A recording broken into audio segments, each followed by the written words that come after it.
Hello? Oh, shit. Da-da-da. People on YouTube are going to see that. It's okay. All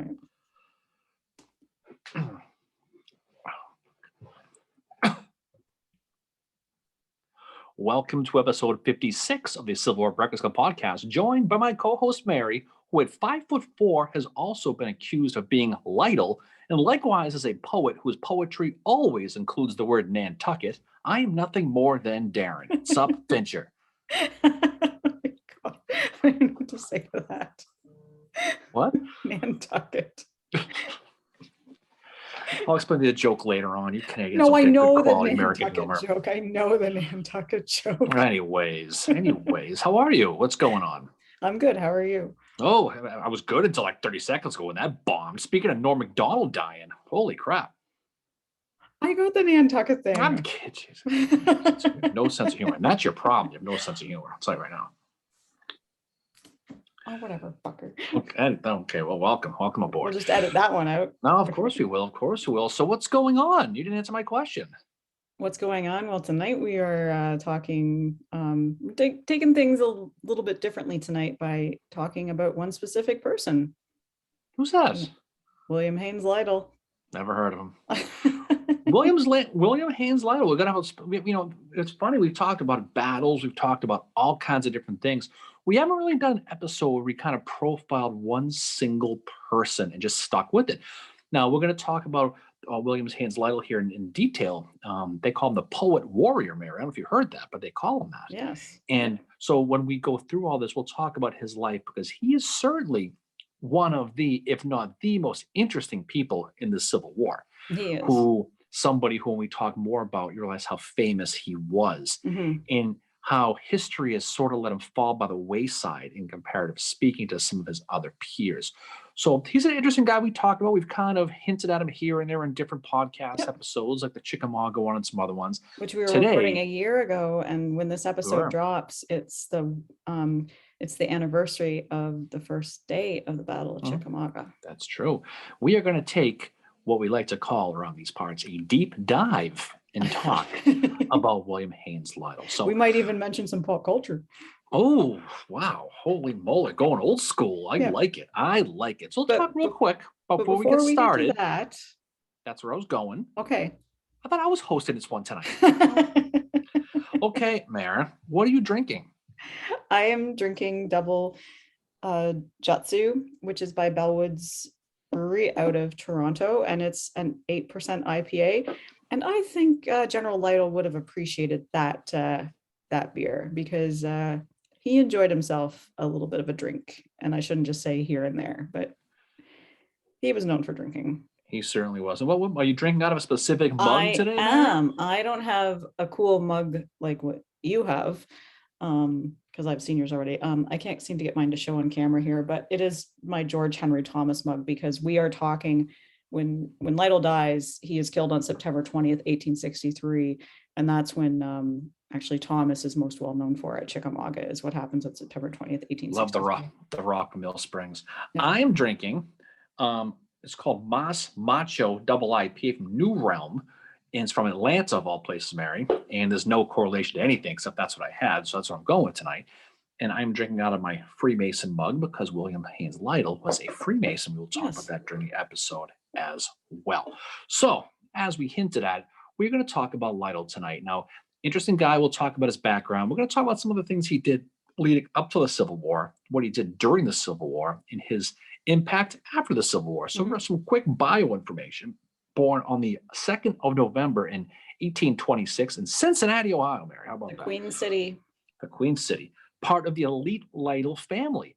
They were a family of rich land surveyors, and they were just loaded to the gills with political connections. And that's going to benefit him as his life goes on. His father, Robert Todd Lytle, he was a congressman from Ohio's 1st District, also a lawyer.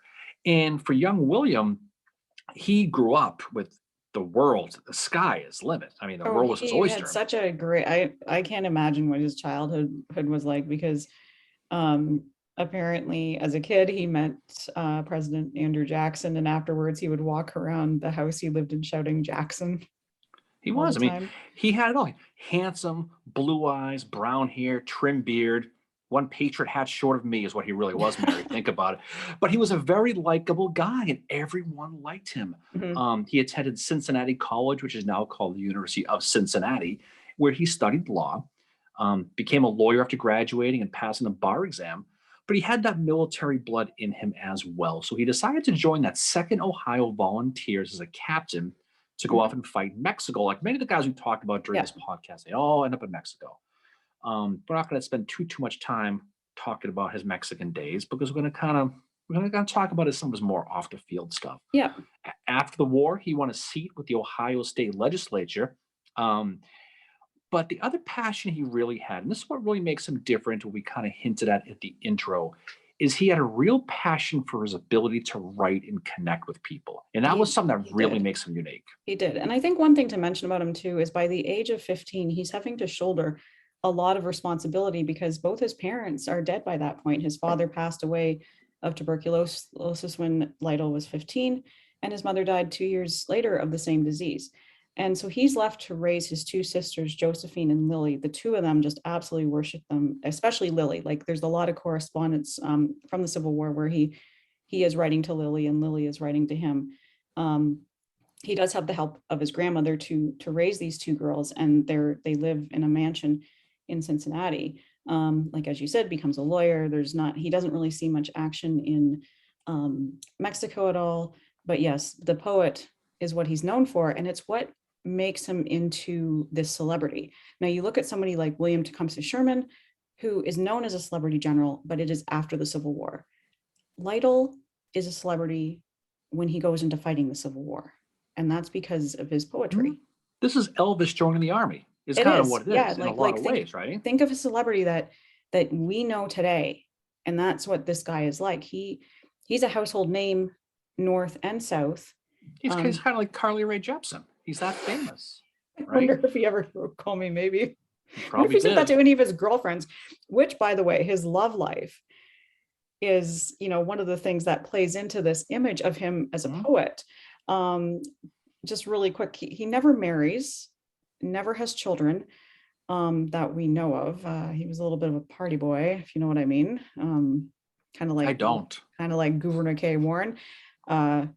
And anyway, his one thing was he tended to fall in love with his cousins. So he falls in love with his first cousin, Lily, not to be confused with his sister, Lily, who is the daughter of his father's sister, Eliza.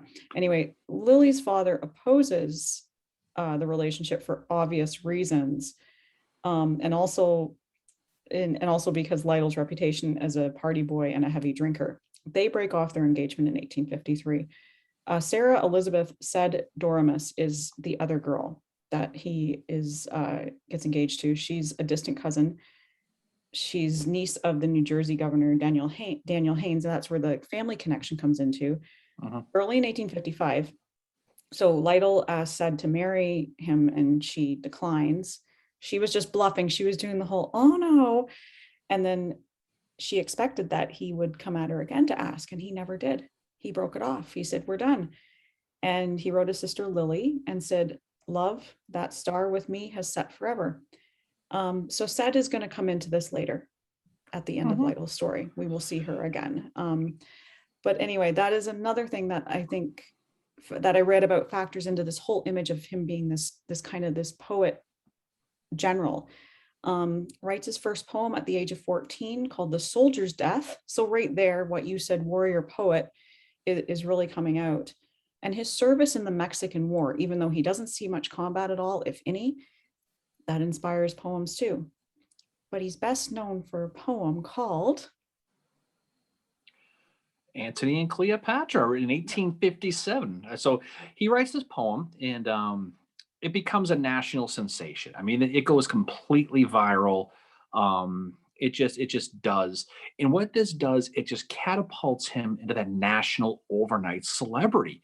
Now, just think about, nowadays when somebody puts out a single song, or just goes crazy and they're famous overnight. That's what this was, except it was a poem.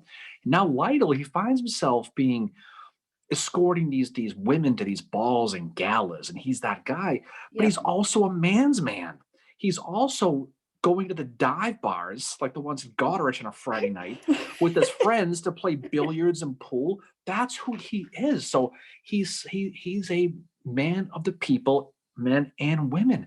And what he tries to do is he's one part military, one part politician, Mhm. one part lawyer, and now he's one part celebrity. So what does he try to do? He tries to parlay that celebrity status to run for U.S. Congress. Is what he Yep. does as a Democrat. He doesn't win, he loses, but he's going to ultimately end up running as a Democrat and supporting Stephen Douglas. Yep. And before the war in 1860, he's going to join the Ohio State Militia as a major general right on the eve of the war.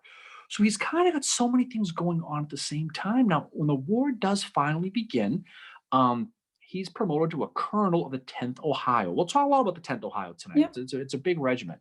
He's sent to Western Virginia. And upon his commission, he is given a horse called Fa Bala. Yep. Okay, it's an Irish battle cry, which of course means clear the way, right? Anybody who's been to Gettysburg or even Antietam sees that phrase on a lot Mhm. of the monuments, especially on the second day stuff. And he's going to help the Rebs. He's going to help drive the Rebs out of what is now today West Virginia. So he's going to Mhm. be a big part of that. So now he's Yep. adding to that resume.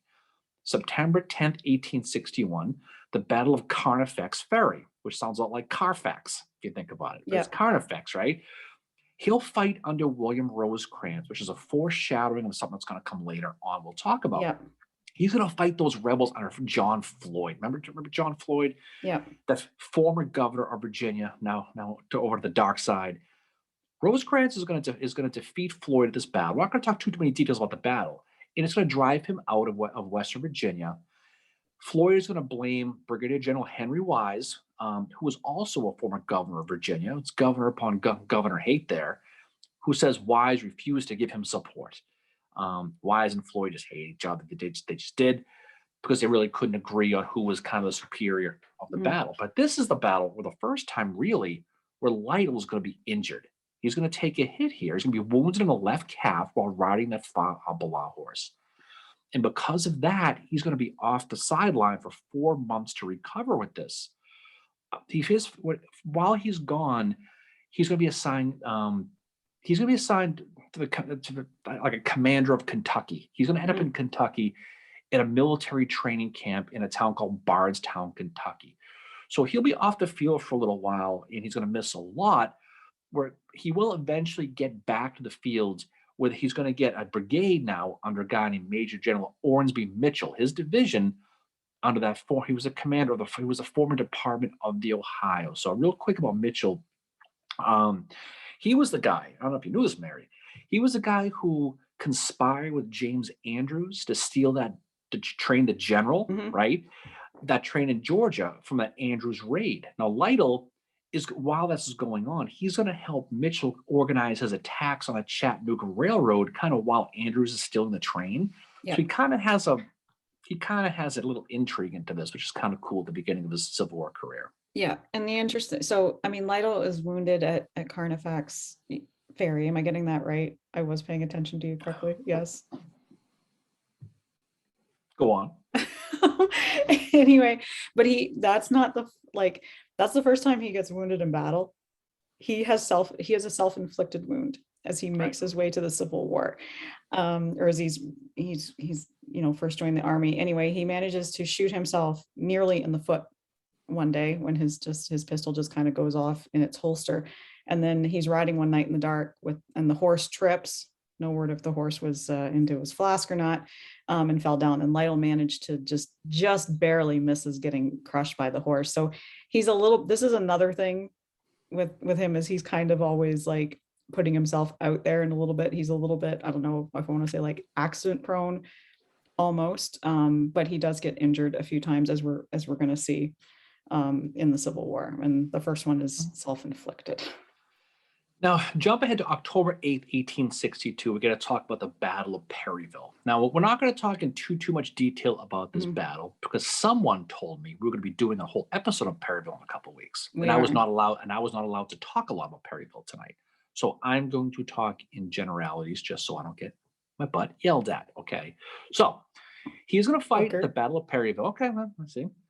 And this is in the aftermath of Richmond, Kentucky in August of 1862, that rebel invasion of Kentucky we talked about. Um, this is when Bull Nelson, speaking of riding on a horse, shouldn't have been, he gets hit hard by Edmund Kirby Smith. While this is while Second Manassas is going on, raging in the east around the same time. Now at Perryville, Braxton Bragg's army of Mississippi is they're fighting with Don Carlos Buell in the Army of the Ohio. So you have Buell going towards Bragg at that part of Kentucky, just after everything went on with what we talked about at the in Richmond. So on October 8th, 1862, it's kind of the culmination of the Union trying to finally drive the Rebs out of Kentucky. It's basically like what begins with our episode about the Battle of Richmond. This is kind of the bookend to that. Perryville is that final drive, and Kentucky is going to stay under Union control. But this Battle of Perryville is a complete clusterfuck. Like, Buell finds himself again in the acoustic shadow, so he can't hear shit. Meanwhile, Lytle's brigade is currently, getting their asses handed to them by none other than General Patrick Cleburne. Yeah, Lytle finds himself fighting with the First Corps and Alexander McCook, that 3rd Division under Lavelle Rousseau.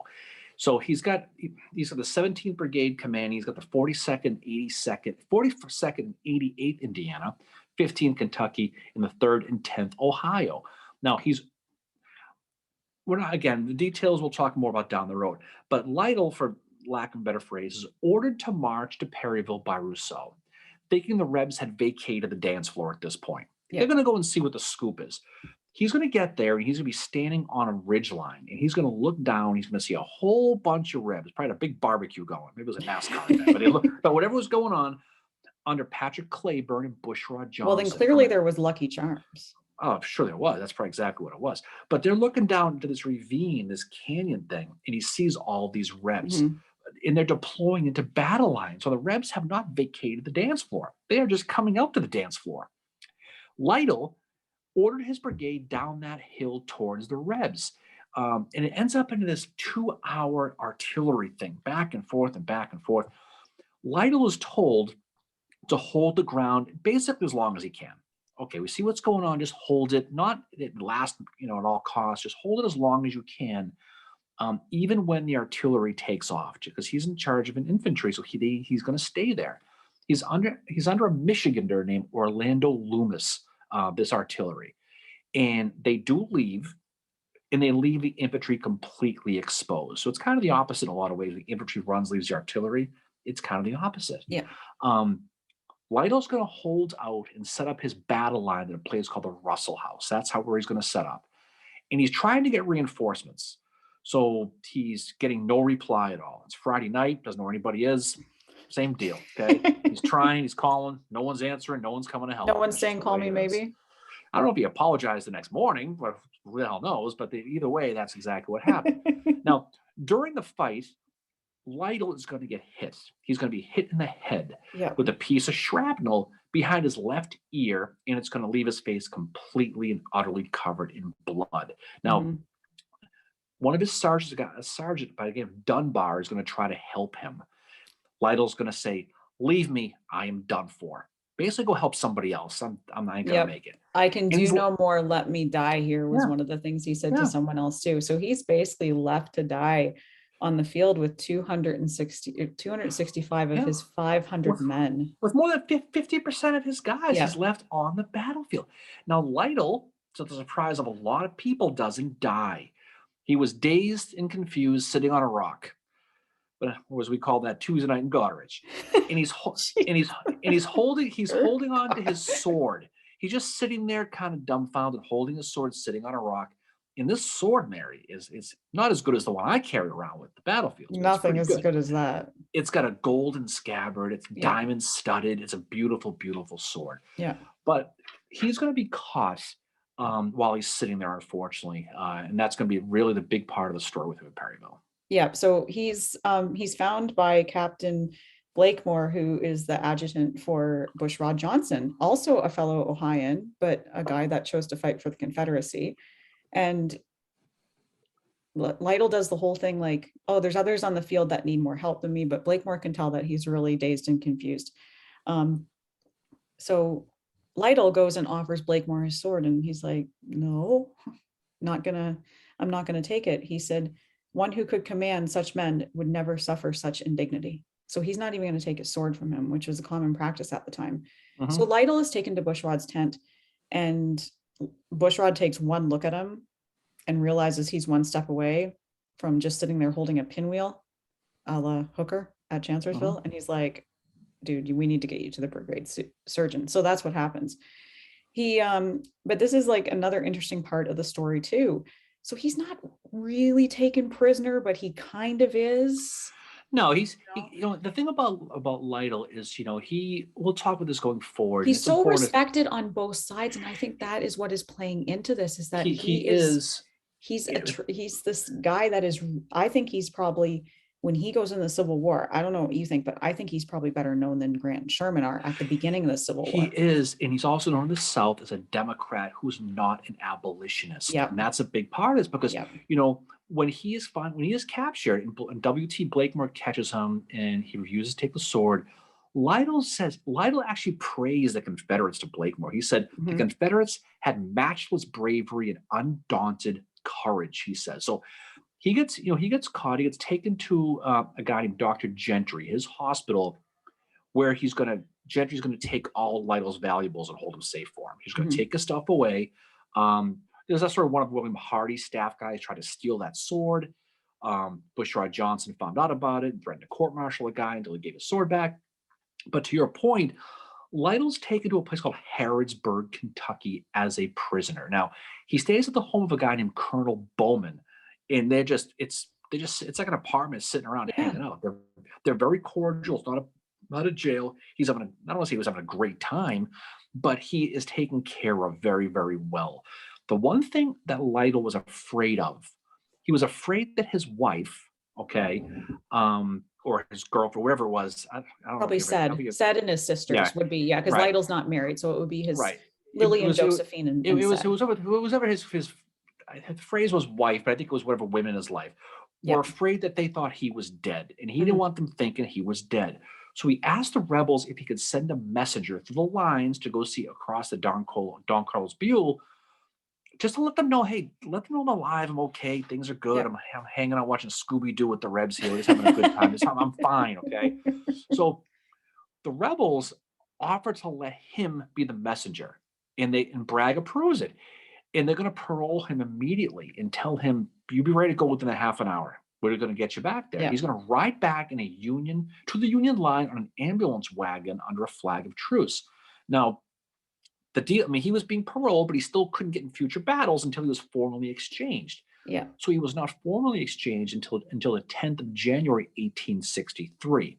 So that means he misses Stone's River. He does, yeah. And when he is paroled, he's got to go testify at an inquiry against Buell's handling or lack thereof, which I'm sure we will discuss in our episode about Perryville. But the one thing that Lytle does is he plays this, like, he's a lawyer, and he does, like, it's kind of like Abraham Lincoln in the Lincoln movie. You remember that part where Lincoln uses that lawyer's dodge? It's a lawyer's dodge. Yeah, to do like, there's nobody here. There's no commissioners here. As far as I know. Well, what does Lytle do? So he refuses to talk of his time when he's behind enemy lines. And that's because of something in his parole where it said he was not to reveal anything that I might have discovered within the line of the enemy. And again, I think this goes back to this whole thing about how he's like, might play into the fact that he's a Democrat. He has a lot of friends that are fighting for the South as well. But also he's just not talking. He's playing the lawyer in this part. So he doesn't talk at all about what he finds out behind enemy lines. And we all know that what happened, like Lytle's testimony does nothing to help Buell, and he's removed from command. And this is why you have Rosecrans back in command for, as you said, Stone's River, which Lytle does not participate in that battle. But what happens at that battle is General Joshua Sill is killed. And he is the one that is leading the 1st Brigade of the 3rd Division of the 20th Corps of the Army of the Cumberland. Lytle is going to inherit this command. Now, the one thing that I found surprising in my research is that it took a long time for Lytle to get here, for Lytle to get such a high command. And the reason for this is he was passed over many times. And that's because his days as a politician, there were rumors flying around that he was a heavy, heavy drinker. And that's how they went at people in this day, is they would find out something about somebody, somebody probably saw Lytle partying one night, a little bit drunk. And the rumor Lytle must have called someone and said, call me maybe to somebody. He probably did. He probably hit call me maybe time and called one too many people. But there was, rumors flying around when he was involved in politics, when he was in Ohio. But then the same rumors started flying around again when he had started fighting in the Civil War. And these are clearly from his rivals. Think a lot like what Halleck did to Grant. I think it's a very similar situation to that. And so rumors are going around that he's a heavy drinker and he's being passed over for command. His sister Lily wrote him at one point and said, "It cannot pain you half as much to read that, my brother, as it pains me to write. But when you know that promotions, respect, and everything you are ambitious of awaits your abstaining from the vile poison, it is incomprehensible to me why you have not the moral courage to abandon it forever." And Lytle's like, yeah, okay, yeah, I'll do that. I'll abandon it. Meanwhile, he said that he said to a few close friends, he said that because of lack of promotion, he said that he threatened to settle my private accounts with cowardly miscreants who have maligned me. Once the war's over, shit's about to go down when it's over. So he's basically said he's going to find the people that are spreading these rumors about him that had prevented him from getting this promotion. But you flash forward to after Stones River, Sylla is killed. Lytle is, has this promotion that he's probably wanted for quite a while. Yeah, he's going to get that 1st Brigade under Phil Sheridan, his division, Army of the Cumberland. Guys from Illinois, 21st Michigan, 24th Wisconsin. That's who he's going to get. While, again, fighting with Rosecrans again, going back to his Carnifex days. So he's getting the old band back together again. So they're getting that back together again. Yeah. So they're all resting at Stones River Battlefield because this is where they rest for a while. What's interesting about this whole thing is the land that Lytle was on at this point, it was West Ford at Stones River, okay? He finds out that that land was owned by one of his relatives, William Lytle. Okay? Such a cool part of the story. Who owns it for 60 years. The town bought it back in 1813. And it's right near where the Union camped at Crest Lawn. So for 7 months, they're sitting on this area on the land that his relative owned. So while he's in camp with Rosecrans' army at Stones River, he starts to look around. He pulls out the yellow pages and he starts to realize he's got relatives in the area. He does, David Lytle. Right? So they're all rebel sympathizers. He's like, shit, I know people here. So he decides to start knocking on doors. He writes to his sister Lily and says, "I took supper last night at Mr. Lytle's. He's one of the richest men in Tennessee with a large quantity of Negroes, a 3rd wife," whatever the hell that means, Mary, 3,000 acres of land and 16 children. Okay, probably because of the 3 wives. I found Lytles scattered all around town and on fine plantations in every direction. So no wonder this one Lytle is probably the reason why they're scattered all around town. And the guy you mentioned, so he finds that his cousin, Frank Lytle, a lieutenant with the 18th Tennessee, is sitting in a jail, in a prisoner of war. So he helps him secure his parole. Yeah. So he's sitting here, and it must have been a small world for him. Now, again, the Lytle family was a rich and privileged family in the country at the time. So it's not a surprise. But it must have been something to find out that he had family where he was staying, because everything was coming up Lytle. Personally, I like to know what the 3rd wife thing's all about, what that even means. It's like, who knows? It's a bit different at that time, I think. We're not here to judge. No, the other thing too that Lytle does at this time, just bringing Sed back into the story. This woman that he's basically is like, I'm done with you, but in a way, it's kind of not really. He writes his sister Lily, and he confirms to her this attachment that he still has to Sed. And he says that, tell her that I will never forget her. And if I survive the war, I hope to meet her again. So even though he's broken off this engagement, which I'm wondering if it was kind of like just I'm too proud and she was too proud to like, accept it. But, he's still writing to Lily, his sister, and clearly he's still thinking of said, which Uh-huh. is, this is a part of Lytle's story that I don't think gets talked about a lot. But again, it's like any of these guys, it makes them more human to know that, there's this happening with them as well during the war. It's not all about the war. They're thinking about their loved ones back home too. Well, I think it's important we talk about that because don't forget too, Lytle is he's a poet. He's passionate, Oh, he is. right? He's so He's he said like he's kind of like he's probably one of the more, I think, romantic figures in the Civil War. And that's what makes him so interesting. I was trying to think about, in my head, I try and figure out what they would have sounded like when they spoke. And the voice I hear is Gary Oldman with an American accent, very soft yeah, spoken. yeah, very, very could have been. I mean, but he's somebody who wore his heart on his sleeves, who Yeah, lived absolutely. life with the passion that you can only dream about. He Yeah. lived, he fought. Everything he did was with passion. When we talk about his demise here, which we're going to talk about next, the Battle of Chickamauga in September of 1863, we'll talk about how it was the culmination of almost everything he wrote and everything he read, Yeah. because he died the way he lived, right? Mhm. He died a chivalrous soldier's death that He he did. wrote about many, many times. So September 20th, 1863 is the third day of the Battle of Chickamauga. We'll talk about that. Yeah. And this is where Lytle is going to meet Bushrod Johnson again. It won't be as cordial as the last time they met at Perryville when they were buds. This is battle time now. So the battle's raging on the third day. We talked about Chickamauga. We're not going to talk about everything, but James Longstreet had that big assault Yeah. with that 11,000 man assault that Bushrod Johnson led. That big breakthrough we talked about on the Yeah. third day. Yeah. Now Lytle, he's sitting on a horse on a rise, which is now called Lytle Hill. Mm. Cannot be a coincidence. Just saying. Hey, Okay. that's where I am right now. Oh, there you go. Okay.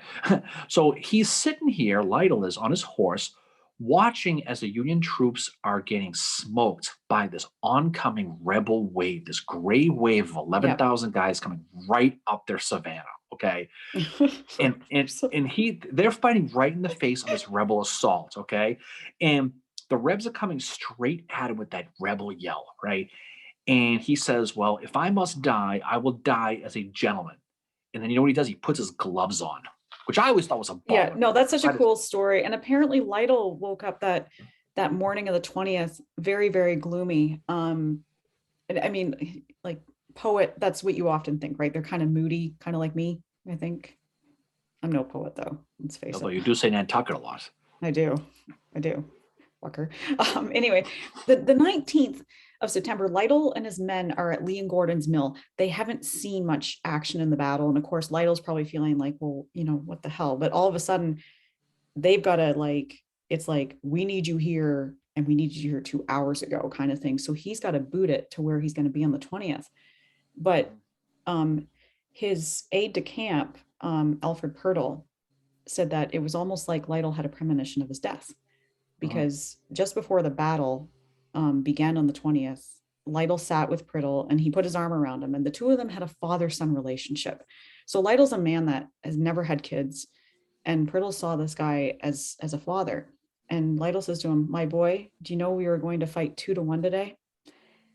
And it was almost as if Prittle knew that Lytle had a premonition of his own death. And Prittle said of him, "How I did love Lytle.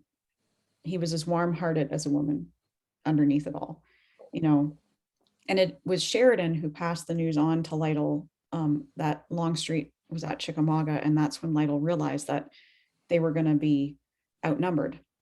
And one of the things that Lytle says to Purtle before the fight begins is that he asked that Purtle stick by him no matter what happens. And so there he is, as you said, throwing his gloves on, getting ready to go into this horrific fight. And right where he is, as you said, is like, if you look at a battle map, there's Lytle, there's a gigantic gap by about 11:30 in the morning, and there's everybody else. Just like at Perryville, he's been left on his own to Yeah, fight. he gets stranded. He's out there all by himself, and when the battle's raging on the 20th, he's still the chivalrous soldier. He's still the knight on the horse. Mhm. He turns to his brigade, that first brigade, and he says, "All right, men, we can die but once. This is the time and place. Let us charge. If we whip them today, we will eat our Christmas dinners at home." So he knows the scoop, but he's going to get these guys going. So Lytle's guys, they advance, but they fall apart pretty quick. I mean, the Yeah. numbers tell the story. Well, Hinman's just coming right at them so hard, and such like the men described it as like you could see literally the whites of the eyes of the enemy. That's how close these guys get at some point. And even Lytle starts getting shaken by this. Like the 21st Michigan breaks at one point, and Lytle says, "For God's sake, bring up another regiment." Like he's wondering where is everybody? Where's the support that we need? Nobody knows what's happening. Oh, it turns into this quagmire at the bottom of the hill of just hand-to-hand combat, fighting, and it's been, Lytle the entire time is sort of riding along that ridge. He's riding on that horse, Mhm. and eventually the inevitable is going to happen, right? Yeah. Like he's riding along and he's saying, brave boys, and he's always like that, and he's out in front. He's one of these soldiers, a lot like Reynolds was, like out in front. You're fighting with your men, and you're trying to rally them. And that's when he gets wounded. He takes a few hits, and one of them, he's with Purtle at the time, and Purtle can tell he's wounded, and he takes a hit in the spine, and he just says, "Purtle, I am hit." And Purtle wrote in his diary afterwards that his heart almost, like Purtle's heart almost stopped when he heard that, because Lytle was just kind of sitting there, and he's just like, "I'm hit." And then Purtle said, "Where?" And Lytle said, "In the spine. If I have to leave the field, stay here and see that the fight goes right." So Lytle's recognizing that maybe he doesn't have a lot of time left on the field at that point, but he insists on staying. He stays with his men during it. He's going to stay with his men, but he's going to get hit a few more times. He does. Yeah. He's going to get hit 3 more times. One's going to hit him in the face, 3 more times in the body, and he's going to fall and off that horse.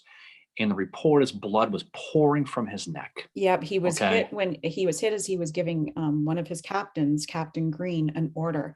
And the bullet is said to have just like went right in his mouth and then exited near his eye. And he just fell into Green's arms. And as you said, like the blood was going everywhere. It was a very horrific wound. But the thing is Lytle doesn't die right away. Like he's still alive, and he lives for a little while after this mortal wound happens. He does, in his last words, like you were saying, brave boys. That was his last words. He finally died. So, and the thing about it is, that the Battle of Chickamauga we've talked about, and I'm sure we'll talk about again. But that's not the whole. I mean, that's not the whole story. No. What's interesting about the whole story is with Chickamauga is really what happens with Lytle after he's killed, right? It is, yeah. And this is where the whole Freemason story comes in, okay? Mhm. And he was a Freemason, okay? Although the lodge is unknown, it's likely would have been somewhere in Ohio, probably in Cincinnati, right? And the rebels are going to recognize his body as being down. Now, I mentioned before, we talked about how well he was taken care of when he was at Colonel Bowman's house, right? Yeah. Back in Perryville, and how well he was taken care of by guys like Bushrod Johnson, guys like W.T. Blakemore, and those guys, how well they were taken care of. Well, they recognize his body and they place a guard around it, okay? Yep. The guards who are all guarding him are all Freemasons. Yep. They're protecting his body, okay?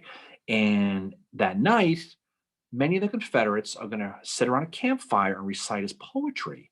Now, again, we talked before about how well his words resonated. Okay.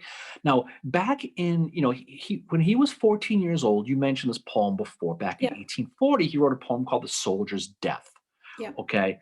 And it goes, when mortals by the wayside passed, the soldier's last deep breath had flown. With naught to cheer save the midnight blast, on the battlefield he had died alone.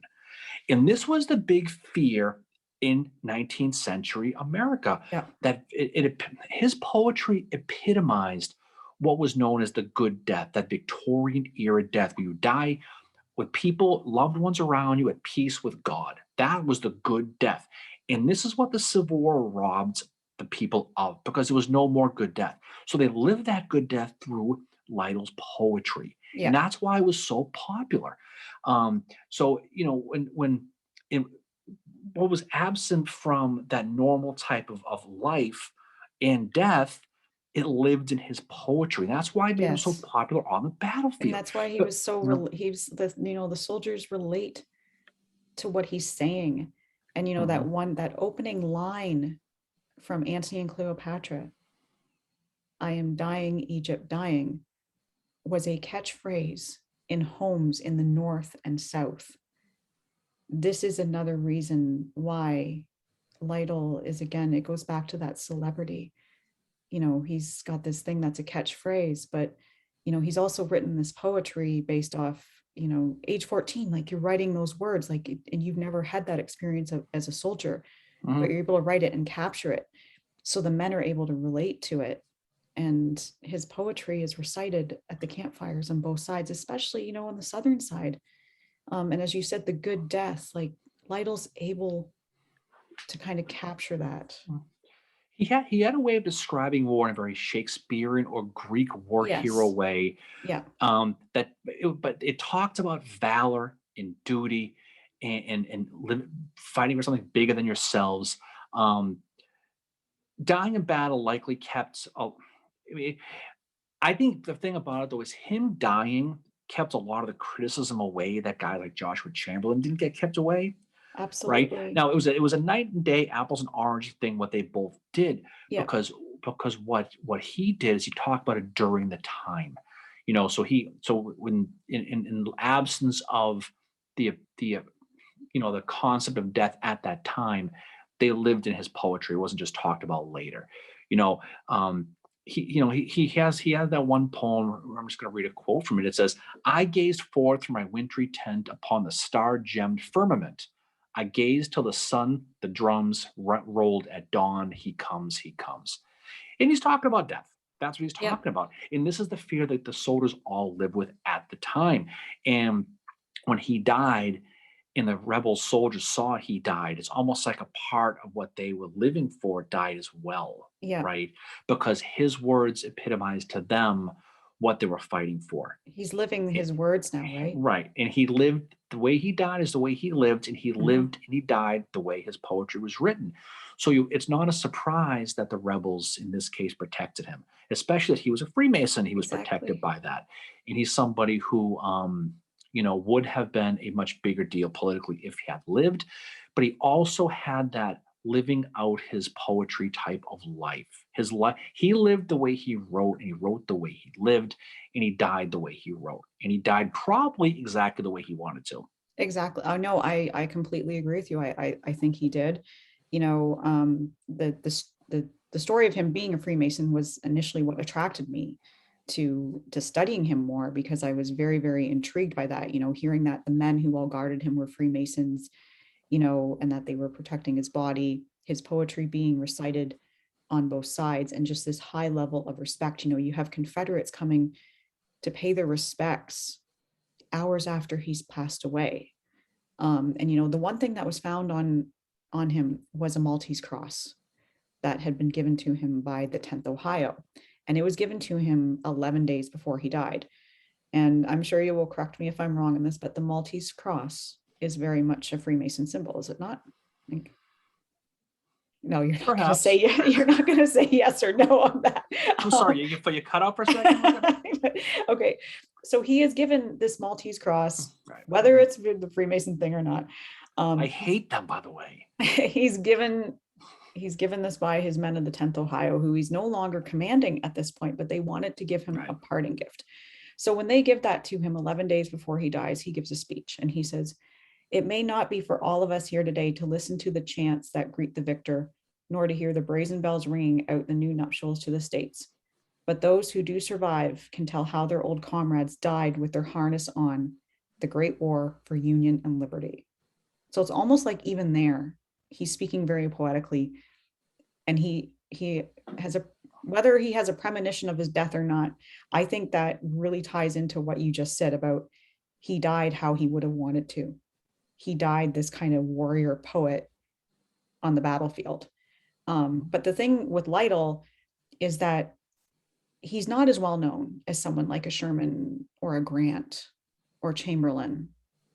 Yet he goes into the Civil War probably is one of the best known figures, I think. Probably, you know, I think at the beginning of the Civil War, if you said William Tecumseh Sherman, a lot of people might have been like, who is that? But if you said William Haines Lytle, I think you would have had a lot of people knowing who he was. No, I think most people, I think at the time, um, you talk about famous people, and you mentioned Yeah. Sherman and Chamberlain. They were famous because of what they did in the war. This is a guy who was famous when he went into the war, but Yeah. he was also a celebrity who fought in the war. Wasn't a celebrity who just was there. He actually fought, He fought, and he fought and very hard too. he did. And he came up with that catchphrase, "I'm dying, Egypt dying." Exactly. It's not exactly "Hasta la vista, baby," like it is today, No, or I but made him an offer he couldn't refuse. But I yeah, think but at no, I but I know, think but at the time, it probably was. It was a catchphrase, like how, like, we're not living in that time, so we don't know like how often it was said, but it sounds like it was said, like, to be known as a catchphrase. Like, I think right. you've kind of made it, and even though it's like, it seems so simple, I am dying, Egypt dying, but then people who had read his poem probably remembered that whole poem. And the whole poem is actually like, it's quite a beautiful poem. I mean, his poetry is like, I can see why the soldiers liked it so much. Like, I mean, he's living at a very different time than what we are, right? Where we have songs like Call Me Maybe. Yeah, exactly. But I think he's someone that's important to study because he's someone who fought. He was someone who very easily, from his privileged background, could avoid the war altogether. Yeah. He probably could have stayed in Ohio, but again, he chose to fight and he chose to lead in the fight. Yeah. And And he also found a way to be left behind and stranded many times, and he didn't back away from it. He was always right at the no, front. he never did. And the one thing that was found on him when when he was killed was a few lines of poetry that he'd written for his sisters. And he wrote, "In for me the applause of men, the laurel won by sword or pen, but for the hope so dear and sweet, to lay my trophies at your feet." And he wrote that for Josephine and Lily. People don't write like that anymore. No, That is true. no, but just That like, is true. that's what he wrote for his sisters, which shows like that's who he's probably, who knows when he wrote that, if it was like hours before he was killed or days or whatever. But it's like, I think it goes back to the whole thing, like, this is how he wanted to die, is as the soldier, the kind of the warrior poet. And there are, as we said, the Confederates guard, he has a Confederate guard around his body, they're Freemasons. One of the like, there's officers that come to pay their respects, many of them were Lytle's friends. And one of them, a guy named Anderson, he took a ring from Lytle, several photographs, and a lock of hair to send back to Josephine and Lily, in case Lytle doesn't make it back, his body, in case his body for some reason doesn't make it back to Ohio. Confederate surgeon E.W. Thomason, who had served under Lytle in the Mexican War, was there. And he said he was as good a man ever lived, even if he did have on the Yankee clothes. So he's still respected, even though he's fighting on the other side. And on his way, so he's actually initially buried on the Confederate side, and he shares an ambulance with a guy named James D. Snott. And Knott is asked before, do you mind sharing the ambulance with him? And Knott he's mortally wounded. And he says, no, that's fine. By the time they both get to the Confederate hospital, Knott is dead. And they're both buried side by side.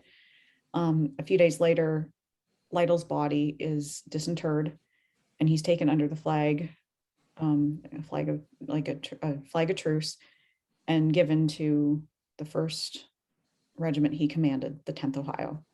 And he's taken back to Cincinnati, Ohio, where there is one of the largest funerals for that time took place. October 22nd, he lays in state for a day, and it is said who keeps the vigil by his side. So she's come all the way to Cincinnati for his funeral. She stays by his side for the entire time he's lying in state.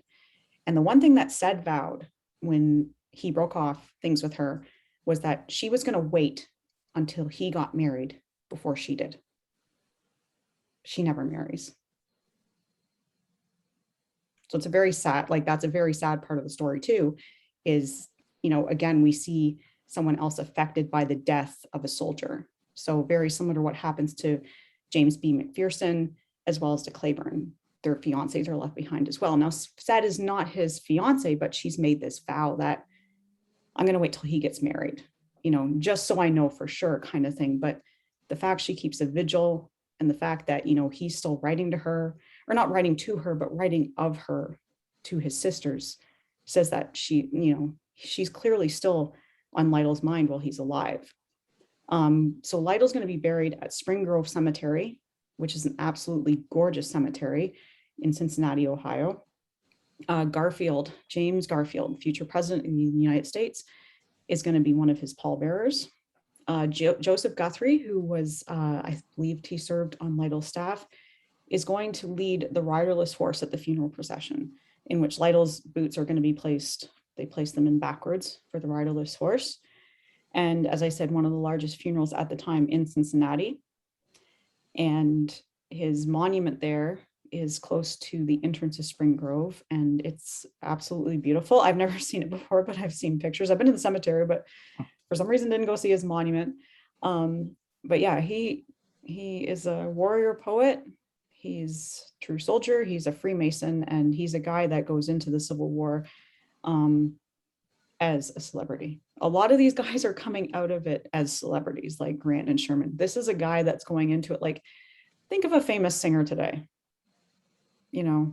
I don't know any famous singers like that are in the top 20 right now. Just don't say Dave Matthews. No, oh God, no. Ew, no, I'm not comparing him to Dave Matthews. But think of this, or think of a catchphrase that by someone who's a celebrity or a singer. And that is William Haines Lytle in his day, right there. It was. Well, I think we did him justice today, Mary. I think we did. I think not a lot of people spend a lot of time on William Haines Lytle. I think he's somebody like many of I don't want to say he's nameless and faceless like our friend Lisa says, but he's somebody who certainly the average person's not going to know.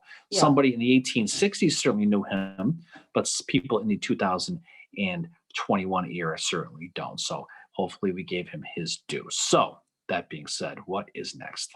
So next we are going to be doing a episode with another history podcast about battlefield preservation, which I'm sure we will be able to reveal more details about that soon. But then we are going to be back into the battles again, and we are going to be discussing Corinth. And then very soon after that, we're going to be discussing Perryville. So we're going to be revisiting Perryville again soon. So we thought it was quite, not only did we want to talk about Lytle for the anniversary of Chickamauga, which is this weekend when this episode drops, but also, just because we have Perryville coming up as well. And we thought that was a good way to kind of segue into that. And also just to tell his story of this guy that, might not be as well known as some of the other generals in the Civil War. No, it's good. We talk about battles, we talk about different things, but it's nice sometimes to just focus on a guy and talk about his impact, especially somebody who I think history is kind of left by the wayside a little bit. Now, a lot of people who probably listen to this podcast know who he is, but he's not someone who's going to be taught in the 11th grade social studies in school anytime soon. And that's too bad, but it's why we study this stuff. And as we study this stuff, we discover people. And as we discover people, we understand more about humanity and what really went into this war, which was a war of people fighting people. And every one of these people had their own background, their own stories, and not all of them gets talked about. And that's why it's our job to do it. And especially the impact, that it has on others in his life. Like, who knows how his sisters, especially Lily, who was very close to him, was affected by his death. And then you have Sed, who apparently never marries again. It's these, those women, they don't have a voice in history at all. And that's another important thing right there, is just to remember them as well, that they deserve remembrance too. And they were part of Lytle's life, and they were all very affected by his death. Absolutely. Well, Mary, I think this was a good episode. It's a lot of fun to talk about him and a lot of these other things. So exciting stuff down the pike. By the time this drops, we'll have our third trivia contest, right? Yes. It's the third. So we'll do that. So congratulations to Leonard again, because I'm sure you won. For winning, because he probably did. Winning, I'm sure he did, but in case he didn't, well, better luck next time. So we have a lot of fun stuff coming up. The live will be on Saturday, and we got some other fun stuff coming up down the road, to your point, about battlefield preservation, and of course the book club with Kate down the road. So Mary, again, great time as always. The pleasure, like I've said many times, as always, mine, all yours. Fuck anyway, So off we go. So thanks for listening, everybody. We appreciate it. Episode 56 is in the books. We are on the road to episode 57 and beyond. So, Mary, great night. Have a great night for you as well. We will talk to you soon. Yeah. And everybody who listens, have a great rest of the week. Have a great beginning of the weekend, and hope all is well in your little world. And I toast you for 56 episodes. Exactly. Thanks for bringing it. And it was awesome. I love discussing that with you. And thank It's you always to a all lot our of fun. listeners for all your support over the last 56 episodes. We really appreciate it. It's always fun. It's always fun. So good night, everybody. And good day, everybody, depending on when you listen to this. It's nighttime here. So off we go. So, Mary, we will talk to you soon. Peace out, everybody. We will see you all on the other side. See you guys later. Bye.